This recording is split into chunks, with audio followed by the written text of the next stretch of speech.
Halo Bapak Ibu, perkenalkan saya Jay, co-founder dari Kevlen, dan di video kali ini kita akan membahas tentang apa saja sih perilaku dan proses, perilaku yang mempengaruhi seseorang dalam membuat keputusan. Nah, kenapa kita perlu mempelajari hal ini? Karena pada dasarnya kalau kita mengetahui perilaku apa saja yang mempengaruhi seseorang dalam membuat keputusan akhir, maka kita dapat mengetahui apa bagian mana yang kira-kira cocok dan tidak cocok terkait dengan pekerjaan yang akan diberikan kepada orang yang bersangkutan. Nah, langsung saja kita langsung mulai dengan saya akan share screen ya. Oke, nah pertama-tama perkenalan sekali lagi mengenai Kevlen. Jadi Kevlen adalah penyedia behavioral profiling online. Jadi kami memprofil pola perilaku menggunakan metode saintifik yang tujuannya adalah untuk mengefisiensikan proses screening, hiring, dan talent mapping. Terutama ditujukan untuk Bapak Ibu yang banyak bergerak di bidang hiring, rekrutmen, ataupun business owner yang banyak perlu untuk mencari kandidat yang tepat untuk mengisi posisi yang diperlukan. Nah, bagi Bapak Ibu yang mungkin pernah mengikuti video kami sebelumnya, kami pernah membahas tentang apa sih yang menjadi dasar dan analit dan yang jadi penilaian yang ada di Kevlen. Pada dasarnya Kevlen melakukan penilaian tentang 13 perilaku kunci. Apa saja itu? Di video kali ini saya tidak menjelaskan detail karena videonya dapat di materi mengenai ini dapat dia di video kami yang lain di channel YouTube ini.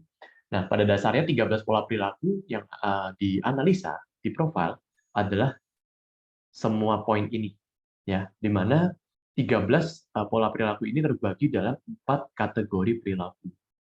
Nah, karena hari ini kita akan membicarakan tentang proses dan perilaku seseorang ketika membuat keputusan, maka kita hanya akan sementara ini dalam video kali ini kita hanya akan membicarakan 6 pola perilaku saja, di mana pola perilaku yang akan terkait dengan proses ini adalah perilaku dalam menyerap data, di mana kita bicarakan sebagai perilaku input, ya, input terhadap datanya, dan juga perilaku dalam memutuskan output.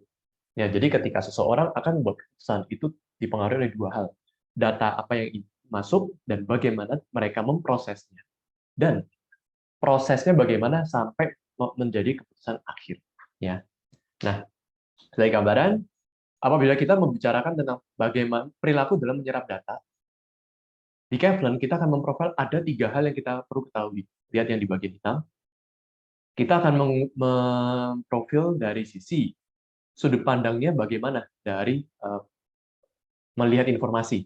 Apakah subjektif, yaitu bisa membayangkan sendiri, atau tipe perilakunya adalah objektif, butuh melihat data dan objek. Ya, jadi sudut pandang informasi ini perlu kita ketahui.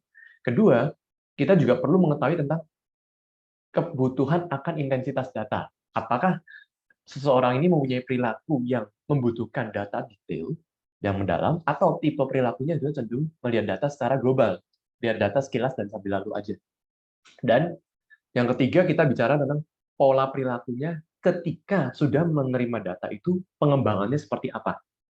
Jadi ada pola perilaku yang sifatnya kreatif, di mana pengembangannya bisa tidak beralur, atau bisa dibilang inovatif, dan juga pengembangan yang polanya lebih terpola dan terstruktur, memiliki alur. Ya.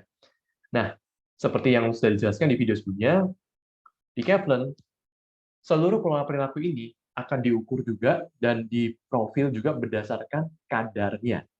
Jadi semua orang akan memiliki perilaku ini, hanya saja kadarnya berbeda-beda. Di Kevlen kami memprofil ada 7 kadar dari setiap pola perilaku. Nah, sekarang kita lihat. Saya tidak akan coba menjelaskan panjang, saya akan coba menjelaskan secara sesingkat mungkin ya. Nah, mengenai sudut pandang informasi, karena semua orang memiliki pola perilaku ini, maka ada orang yang memang bisa kuat di subjektifnya, ada yang kuat di objektif.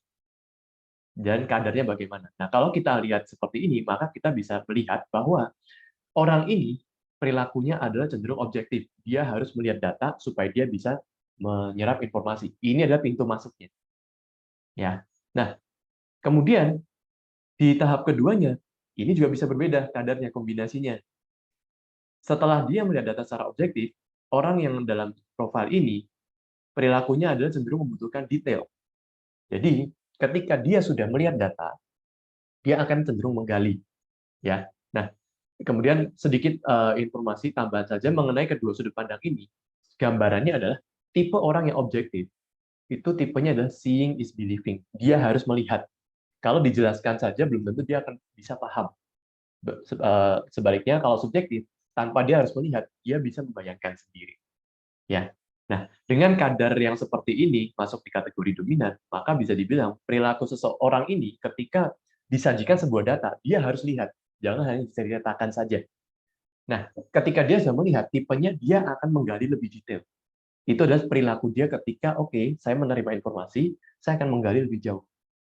Nah, sekali lagi, ini semua adalah kategori mengenai cara inputnya. Ya. Nah, yang ketiga, bagaimana cara pengembangan datanya? Apakah cenderung kuat di kreatif atau cenderung terpola?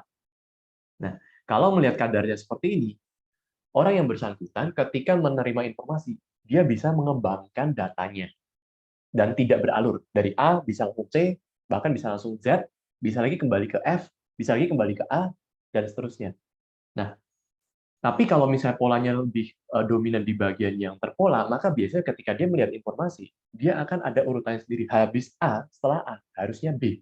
Kalau nggak ke B, ada yang aneh. Jadi pasti akan ada polanya yang secara tidak langsung akan diurutkan. Tapi dengan kadar yang seperti ini, melalui profilnya Kevin, kita bisa melihat bahwa kandidat yang bersangkutan pada dasarnya dia akan kreatif, mengembangkan datanya lompat-lompat, tapi dia masih memiliki unsur terpola yang nggak lemah-lemah amat. Ya. Jadi dengan kadar seperti ini, yang bersangkutan masih bisa memunculkan sisi terpolanya ketika yang bersangkutan merasa ini perlu memiliki alur. Tapi pada dasarnya drive utamanya dia akan kreatif terlebih dahulu. Nah, ini kita bicara prosesnya dalam menyerap informasinya. Nah, bagaimana dengan cara dia membuat keputusan? Di Kevlin, kita melihat ada 3 kategori, di mana yang dilihat adalah prinsipnya saat mau mengambil keputusan, itu dasarnya apa? Kompromi dulu atau mengikuti aturan. Kedua, dasarnya apa? Penggeraknya apa? Apakah tergerak oleh perasaan atau tergerak oleh realita? Atau bisa jadi tengah-tengah keduanya, berimbang. Dan yang ketiga, baru kita bicara tentang output apa yang terlihat, hasil akhirnya. Apakah dia menggunakan intuisi saat memutuskan atau menggunakan logika dalam membuat keputusan. Sama dengan kategori yang sebelumnya, di mana perilaku di Kevin akan diprofil menjadi 7 tingkatan kadar. Masuk di kadar yang mana? Karena masing-masing kombinasi akan memunculkan perilaku atau kombinasi sikap yang berbeda. Jadi kombinasi perilaku ini akan memunculkan output yang berbeda-beda. Ya, karena itu di video kami sebelumnya kami pernah ceritakan bahwa people is unique. Orang itu unik. Jadi kita perlu lihat juga dari berbagai kacamata. Nah, metode Kevin dapat melihat ini secara mendalam karena sudah ada pembagian perilakunya dan juga masing-masing perilaku dianalisa berdasarkan kadarnya. Ya. Nah, kita coba lihat bagaimana dengan subjek yang ada di yang sedang saya share screen ini. Ya. Kalau dilihat, tipenya saat mengambil keputusan, dorongan pertamanya adalah dia sudah kompromi duluan. Dia tidak akan mau konfront, cenderung tidak mau saklek, ya, tidak mau terlalu kaku banget, udahlah win-win saja. Yang penting kompromi saja, nggak usah ribut-ribut. Ya. Tapi kalau kadarnya kuat di sisi yang aturan dan hukum, artinya ya aturannya bagaimana, ya sudah ikutin saja. Jangan kompromi. Tipe ini sudah tipe orang dengan kadar yang berbeda juga sudah akan menunjukkan karakter yang berbeda juga. Tapi sekali lagi, kalau dengan kadar yang masih di angka seperti ini, masih ada sisi di bagian aturan. Hanya saja yang sering terlihat adalah dari sisi komprominya. Ya. Yang berikutnya kita lihat tergeraknya berdasarkan apa? Karena kalau dari sisi ini, dari subjek ini, dia terlihat tergerak berdasarkan perasaan. Artinya, dia lebih mudah merasa kasihan dulu ketika ada sebuah informasi. Sudah kompromis, dia akan merasa kasihan. Oke, saya merasa kasihan. Beda dengan orang yang tergerak oleh realita. Ketika dia misalnya kompromi, tapi yang dilihat adalah faktanya bagaimana. Contoh, apabila paling mudah analoginya adalah ketika kita berada di pinggir jalan, sedang nyetir, kita kemudian melihat ada bapak-bapak pengemis minta uang, atau ya apapun itulah ya. Nah, orang yang tergerak oleh empati akan bisa merasakan dulu. Pertama gerakannya adalah dia akan merasa kasihan. Tapi kalau yang tergerak oleh realita, dia akan melihatnya adalah, oke, ini bapak-bapak nggak terlalu tua-tua kok, mungkin harusnya masih bisa produktif ya. Jadi eh, dia tidak melihat berdasarkan perasaan, tapi dia lihat berdasarkan realita yang ada. Nah, semua hal ini keputusannya bagaimana? Nah, kalau dengan kadar yang terlihat di subjek ini, tengah-tengah, artinya yang bersangkutan bisa saja menggunakan intuisi, bisa saja menggunakan logika, tergantung mood pada saat itu. Karena bisa jadi orang orang bisa memproses semua proses-prosesnya sudah sangat jelas, tapi pada saat keputusannya dia bisa saja berdasarkan intuisi ataupun berdasarkan logika. Nah, ini yang akan sangat yang menentukan adalah berdasarkan moodnya saat itu bagaimana. Sehingga bisa saja yang terlihat kadang kok orangnya pakai kalau ditanyain kenapa kamu melakukan begini, kalau saat itu yang gerak adalah intuisinya, bisa jadi ya dia belum tentu bisa menjelaskan kenapa, karena iya saya rasa begitu, itu saja, itu yang saya rasa perlu dilakukan. Tapi ketika yang gerak ada logika, yang bersangkutan bisa menjelaskan saya melakukan begini karena A B C D E, ditambah karena dia tergerak oleh empati, dia bisa menjelaskan dan dia bisa mendeskripsikan perasaannya itu bagaimana, ya, dengan pola seperti ini. Nah, ini adalah pola yang dapat dilihat menggunakan metode yang ada di Kevin untuk mengenali proses seseorang ketika membuat keputusan. Kaitannya dalam pekerjaan bagaimana? Nah, pekerjaan kita nanti membutuhkan orang yang tipenya seperti apa nih?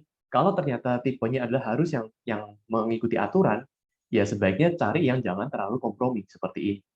Tapi kalau ternyata butuh yang ya memang tipenya harus yang banyak merangkul orang dan juga ya tergantung kondisi lapangan dan lain-lain. Ya tipe kompromi nggak terlalu masalah. Ya. Kemudian apakah membutuhkan orang yang harus agak kaku? Karena bisa jadi dia harus banyak berurusan dengan orang-orang yang ya mungkin harus yang kalau misalnya terlalu kuat, terlalu tergerak oleh perasaan, maka keputusannya jadi terlalu subjektif, terlalu berdasarkan ya perasaan saat itu. Apalagi kalau misalnya orang yang kuat di sisi empatinya, akan cenderung lebih mudah iba apabila dilakukan pendekatan yang, Pak, ini loh, kebetulan saya sedang ada kendala nih, keluarga saya begini, begini, begini. Orang yang tergerak oleh empati akan langsung capture perasaan itu.